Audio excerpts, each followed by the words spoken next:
Hello everybody, welcome back. This video we shall look at some ideas that you could use to earn bonus points for the catch game. Now remember, catch game is part of our beginners program. It's a very beautiful game, very colorful, very nice to play, and also a good introduction to variables and some of the other constructs that we commonly encounter in Scratch, right? So let's get started with this, right? But as always, I'll tell you a little bit about bonus. I reiterate this so that you never forget this, right? Is that bonus always comes after basic. You always earn bonus. What you can do for bonus is almost endless. What earns bonus today may not earn bonus in future. Bonus is your opportunity to push yourself, try out new things, amaze everybody. However, remember rule number one, that bonus comes after basic, right? So this is very, very, very important to remember.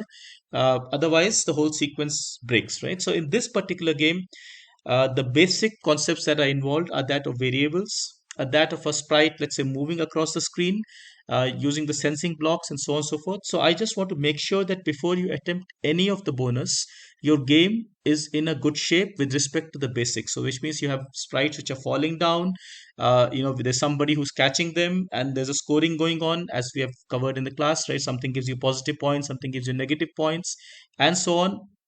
And also it's important to make sure that your game has a reasonable degree of attractiveness. Right now, what do I mean by that? Right, there are some games where where the game just doesn't look good, or there are so many sprites, so many things falling that it's almost impossible to play, right? So keep it simple, keep it playable, play it yourself, feel good about it, and then you can definitely try shooting for the bonus, right? So now, what are some of the things that you could do for bonus, right? Like I said, this thing is actually endless. I'll give you a few ideas and then we shall see them in context of the game that we actually built the other day, right? So first and foremost, the ideas center on how the sprites actually move, right? So in our class game, we had sprites which are falling from the sky, right? But then that's not necessary. That's the only way it must be. So we could have, for example, sprites taking a crisscross path, a diagonal path, right? So maybe the sprite starts from the top, it moves a little bit diagonally downwards, right? Or you can even have sprites which are going horizontally, right? Which means like across the screen, and the catching sprite is somewhere else, right? So there, there's many things you can do there, right? Similarly, you can have a situation where sprites rotate as they fall down, and that just creates a nice, effect. And it's also, in fact, so if you combine all this, it becomes quite tricky to play, right? But of course, you need more coding for this, right? Now, the next point is that our in our class game, the sprite falls in a regular uniform fashion, right? So remember, we did change y by some number, right? And which basically means sprite always keeps falling in a certain way, right? But really, that's not necessary. That's not the only way. You could have a situation where, for example, the sprite's speed or its costume or its color effect changes during the flight, right? So what that will do is that the sprite might come slowly in the beginning, and then it might speed up suddenly, right? Or an even more interesting element to this is, so we have, let's say, an apple and a banana, or apple and orange. So apple takes the costume of an orange till a certain point, and then it changes its costume into apple, right? So it creates a sort of some kind of mystery. But of course, don't overdo this, because it will get too confusing. So remember, this in this game, it's very easy to do things which can confuse the game so much that it becomes unplayable. So don't do that. But still, this is a great idea, I feel, right? To explore what happens when you change the motion during the flight, right?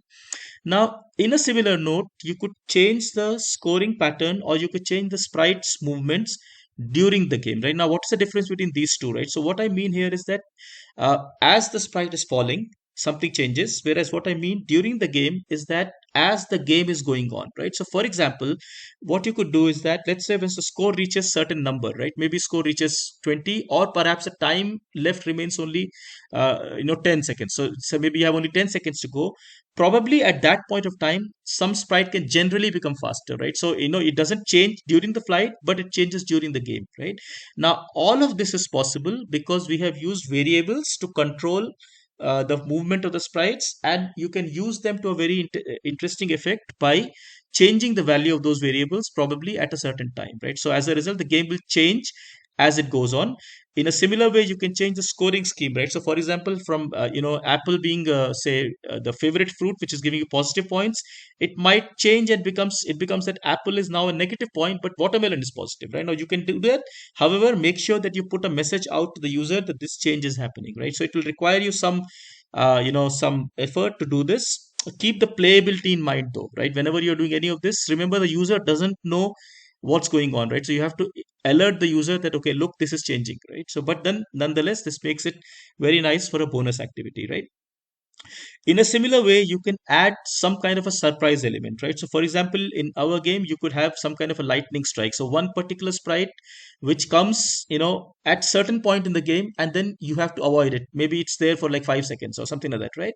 So, you just have to avoid it, otherwise you'll have difficulty. So that's like a surprise element, a surprise sprite that comes in, or it could be a bonus sprite. In fact, we saw some examples. We can have a bonus sprite which comes maybe only very very rarely, and if you catch it you get a lot of point, right? And might come in a very complicated path, or it might come under a certain condition, and so on and so forth, right? Next, you can also create different levels, right? So this is, you can basically combine all these ideas to create different levels. But of course, you have to make sure that your variables are flowing properly.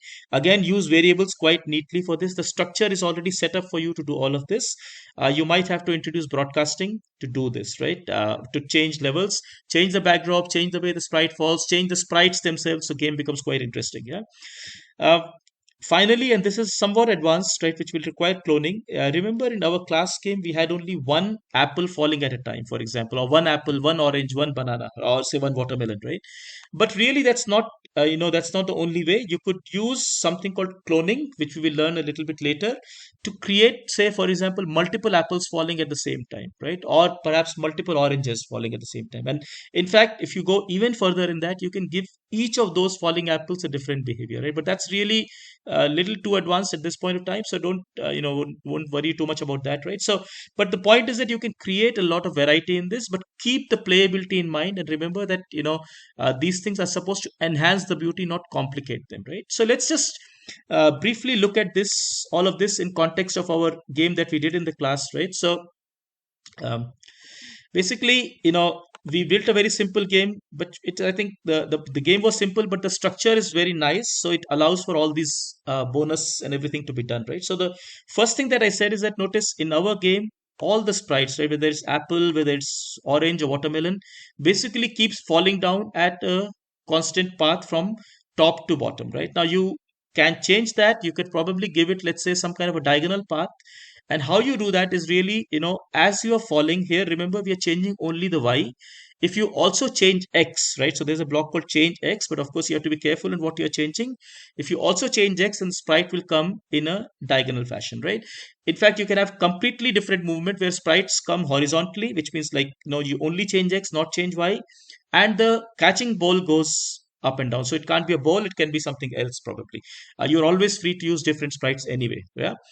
You can also create a situation where these sprites rotate as they fall down, right? So for rotation, you can use change angle. So basically, this turn of clockwise or anti-clockwise, and that creates a nice motion, right? Next, I said that you can change the behavior of these sprites as they fall, right? So how you do that is basically, look at, so here we have only one condition, that sprite is falling at a certain speed, right? And then sprite basically goes to the bottom and it goes back up again, right? So, but you could have this divided into two parts. Probably once the sprite reaches, say, minus 100 or something like that, right? Some level here, say 100 or 0, whatever, right? Then maybe the speed increases. So apple steps changes. Again, you have a variable, and since it's forever changing by apple steps, you will find that the same code will start to keep on working. The structure, like I said, is very robust here. It will work, right? But you'll have a situation where sprite comes down, and then maybe something happens to it in the lower half. Probably its speed changes, probably its costume changes, or probably even its color effect changes. So it starts looking a little bit different, right? All this creates variety to your game. Uh, then you can change the nature of the game as the game is going on, right? Now notice this is different from falling behavior as the fall is happening. This is game changing during the game, and really what I meant here is that you've got all these variables available to you, right? And you're keeping track of the score and the time, right? So really you could say that, okay, look, once 15 seconds are over, for example, I'm going to speed up my apple sprite but slow down my watermelon sprite, right? All you have to do is to add some code, maybe wait until or you could actually use broadcast for this, right? So you can say that once that event happens, you go and change these variables, and again, see the power of variables acting here. the robustness of the structure, because we have all of this created as variables here. The game will change without you having to do too much coding, right? So, but then of course you have to be careful in what you are doing, right? You can add some kind of a surprise element. So maybe a fourth sprite which doesn't show up in the beginning, but it shows up during the game, right? So it comes in like a lightning strike or something, right? Which is devastating. Maybe it even ends the game, probably, right? So it's up to you, really. Or some kind of a poison sprite which comes for a brief while, maybe some kind of a rain or something, right? Some kind of surprise element. In fact, one of the ideas we also saw is that somebody had a button, right? Which if you click the button, you might get a sprite after some time, right? So, there are again many ways of doing this, right? Then you can create different levels. So you can combine all these different ideas into making different levels, right? So you can probably have the first level very plain, something like our class. Second level, probably there is an extra sprite, right?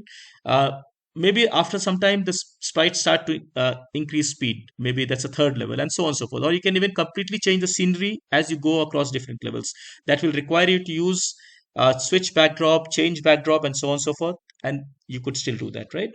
Uh, Finally, and this is somewhat advanced, really advanced, right? I would say, because right now, if you notice, we have only one apple, one orange, and one watermelon falling, right? But you could have a situation where you have multiple apples on the screen at the same time, right? Now, of course, you might think that I can just create one more sprite here. Yeah, but then how long, right? So it turns out there's something called cloning. Cloning you find in the control section, right?